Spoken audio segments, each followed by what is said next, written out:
নমস্কার বন্ধুরা, আজকে যাচ্ছি চিকুকে নিয়ে থেরাপি দেওয়াতে। তোমাদেরকে কোনোদিনও চিকুকে যেখানে থেরাপি দেওয়াতে নিয়ে যাই দেখানো হয়নি, তাই আজকে ভাবলাম আজকে একটু দেখিয়ে দিই।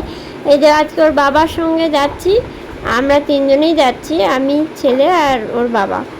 এই যে আমাদের স্টেশনটায় চলে এসেছি। ট্রেন এখনও আসেনি, তবে আসার টাইম হয়ে গেছে, খুব শীঘ্রই ট্রেনটা আসবে। আমরা এখন স্টেশনে এসে বসে আছি, আমরা ট্রেনে উঠেও পড়বো এখন। আগে আগে একটু চলে আসি, না হলে কি ট্রেনটা মিস হয়ে গেলে একটা মুশকিল হয়ে যাবে। আর তাড়াতাড়ি করে এসেছি তো, দেখো না চুলটা ঘেঁটেও গেছে, সিঁদুরটাও ঘেঁটে গেছে, দেখা হয়নি। আর বাড়িতে মা আছে, মা রান্না বান্না করছে আজকে, না হলে আজকে আমার রান্না বান্না করতে হলেই মুশকিল হতো, তাড়াহুড়ো চাপের হয়ে যেত। আর এই যে চিকুর খাবার নিয়ে নিয়েছি, ওই যে বিস্কুট, কেক, এগুলো নিয়ে নিয়েছি। এগুলো চিকুকে খাইয়ে নিয়ে যাচ্ছি বাড়িতে, তাও রাস্তায় যদি খিদে পেয়ে দেয়, জন্য ওগুলো নিয়ে নিচ্ছি, কেক ফেকগুলো। আর দেখো ট্রেনে উঠে পড়েছি, ট্রেন ছেড়ে দিয়েছে। আর দেখো ওই যে চিকু এখানে বসে আছে, আর এই পাশে ওর বাবা বসে আছে। আমরা এখন ট্রেনে যাচ্ছি, এখনও যাইনি, নামিনি, নামবো এবার, একটু বাদেই নামবো। বেশি ডিস্টেন্স নয় আমাদের বাড়ির থেকে, মানে আমাদের রসুলপুর থেকে তিনটে স্টেশন, মানে রসুলপুর, পালসিট, নিমো, আর হচ্ছে রসুলপুর, পালসিট, আর তারপরে হচ্ছে শক্তিগড়, গাংপুর হয়ে গেলেই হয়ে যাবে। এই যে বর্ধমানে নেমে পড়েছি স্টেশনে। আমি তো দেখাতে পারি না, কারণ আমার ফোন পড়ে দেয়, ফোন চুরি হয়ে যায়, এই ভয়ে আমি আর কোনো কিছুই ব্লগ করতে পারি না। তবুও চেষ্টা করবো আজকে ব্লগটা করবার কন্টিনিউ। এই যে টোটোতে বসে আছেন উনি, আমার কর্তা ধরে আছেন। আর ওই যে টোটোটা ভীষণ নড়ছে, সেই জন্য আমি একটু রেখে দেবো।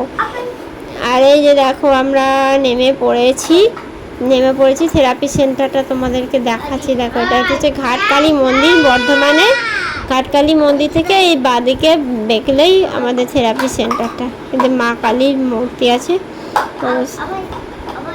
এই যে সামনেই আছে রিহেয়ার লেখা, দেখো আমি জুম করে দেখানোর চেষ্টা করছি, হবে না হয়তো।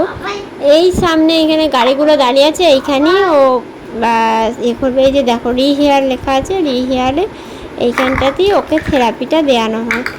এই যে দরজাটা আছে, রিহেয়ার ওপরে বোর্ডটা লেখা আছে, এইখানেই ওকে থেরাপিটা দেওয়ানো হবে। চলো ঢুকে পড়ি।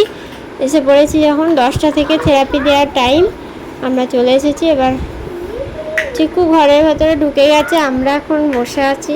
এখন আমাদেরকে ঢুকতে দেয় না, ওকে একাই ওই থেরাপিটা করায়, সেই জন্য আমরা ঢুকতে পারি না।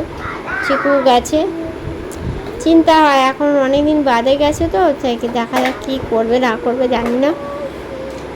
এখন আমাদের থেরাপি দেওয়ানো হয়ে গিয়েছে, আমরা বাড়ির পথে রওনা দিয়েছি। এখন টোটোতে, বর্ধমানে টোটোয় বসে আছি। চিকুকে দেখো এই যে এইখানে বাজারি, ভাবছে কখন বাড়ি যাব। এবার ওর বাবার কোলে বসে এবার যাবে। ট্রেনে বসে পড়েছে, আমরাও ট্রেনে চেপে পড়েছি, আমাদের মেন লাইনের ট্রেনে। এবার একটু বাদেই নেমে পড়বো, বেশিক্ষণ ডিস্টেন্স তো নয়, বললাম হাতে। আর টাইমে ট্রেনটা পেয়েও গিয়েছিলাম, ট্রেন মিস করলে আর দেখতে হতো না। যাই হোক, ট্রেনটা পেয়ে গেছি, এখন ট্রেন থেকে নেমেও পড়েছি, নেমে পড়ে এখন টোটো করে বাড়ি করে যাচ্ছি। আজকের মতো টাটা।